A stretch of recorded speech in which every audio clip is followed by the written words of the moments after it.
आज हम जो श्री कृष्ण की छवि देखते हैं उसका वर्णन अभिमन्यु की पत्नी और अर्जुन की पुत्रवधू उत्तरा ने किया था। कृष्ण के परपोते राजा वज्रनाभि ने उत्तरा द्वारा दिए गए विवरण के आधार पर कृष्ण की पहली छवि बनाई। श्री कृष्ण ने पृथ्वी पर जो 3 भोजन ग्रहण किए वे भक्ति और सादगी को महत्व देते हैं। 3 खाद्य पदार्थ हैं पत्थर से भरे और पसीने से लथपथ कुचेला का पीटा चावल, पोहा या अवल, द्रौपदी द्वारा चढ़ाया गया बचा हुआ अनाज, कुछ मामलों में इमारत का पत्ता और विदुर के घर में दलिया। श्री कृष्ण को बहुत कम ही मूंछों के साथ चित्रित किया गया है। चेन्नई के ट्रिप्लिकेन पार्थसारथी मंदिर में पूजे जाने वाले श्री कृष्ण के पार्थसारथी रूप की मूंछें हैं। उत्तर प्रदेश के मिर्जापुर में गुफा चित्र में श्री कृष्ण को सुदर्शन चक्र पकड़े हुए दिखाया गया है। ये चित्र 800 BC का है। सुदर्शन चक्र धारण करने वाले कृष्ण 108 BC के इंडो ग्रीक सिक्कों पर पाए जाते हैं। 200 BC से 100 BC का तमिल संगम साहित्य मेयोन, बैल और गायों के लिए उनके प्रेम के बारे में बात करता है। मायोन की पहचान श्री कृष्ण से की जाती है। केरल में ओणम त्योहार की जड़ें मायोन से जुड़ी है। क्या आप जानते हैं कि भगवत पुराण विष्णु के 22 अवतारों के बारे में बात करता है, जिसमें ऋषभ, जैन भगवान शामिल हैं। किंवदंती है कि जब वासुदेव कृष्ण को गोकुल ले गए थे तब देवकी ने अपने नवजात पुत्र की एक मूर्ति बनाई थी। उसने जो बच्चा बनाया उसकी 4 भुजाएं थी। कर्नाटक की एक किंवदंती यह है कि जब भी जेल में देवकी के लिए एक बेटा पैदा होता है तो एक गधा रोता है। कंस को गधे के माध्यम से जन्म के बारे में पता चला, लेकिन जब श्री कृष्ण का जन्म हुआ तो गधा नहीं बोला। कृष्ण गहरे रंग के हैं। यह आधुनिक टेलीविजन धारावाहिक है जिसने गोरी चमड़ी वाले श्री कृष्ण को पेश किया। बंगाल में यह माना जाता है कि श्री कृष्ण देवी काली का एक रूप है। श्री कृष्ण के कारण पृथ्वी पर मुक्ति पाने वाला पहला राक्षस पूतना है। कृष्ण द्वारा मारे गए सभी राक्षसों को उनके हाथों से मरने और मोक्ष या मुक्ति प्राप्त करने के लिए नियत किया गया था। काकासुर कौवा दानव को मारने वाले कृष्ण सूरदास के सूरसागर में पाए जाते हैं, लेकिन श्रीमद् भगवत पुराण में इसका उल्लेख नहीं है। हरिवंश के अनुसार श्री कृष्ण गोकुल से वृंदावन जाने की योजना बनाते हैं।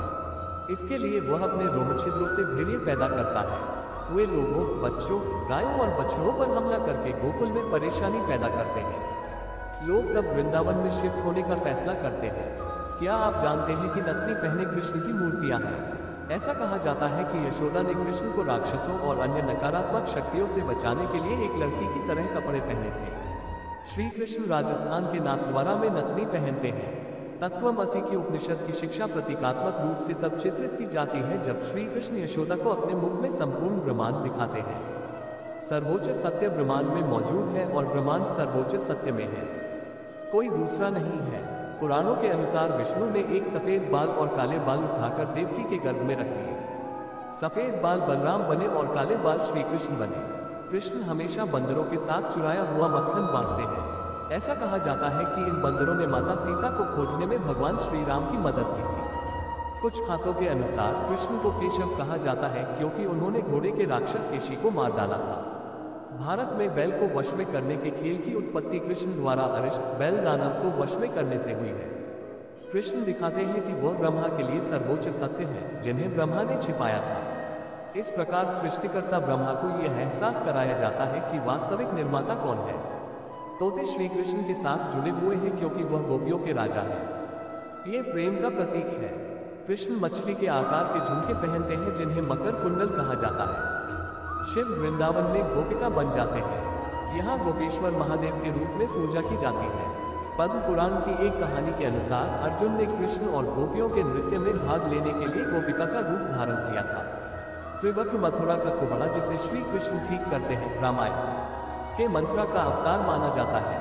केरल में एक मंदिर कृष्ण को भोजन अर्पित करने से खुलता है। ऐसा माना जाता है कि कंस का वध करने के बाद मंदिर में पूजे जाने वाले कृष्ण रुद्र भाव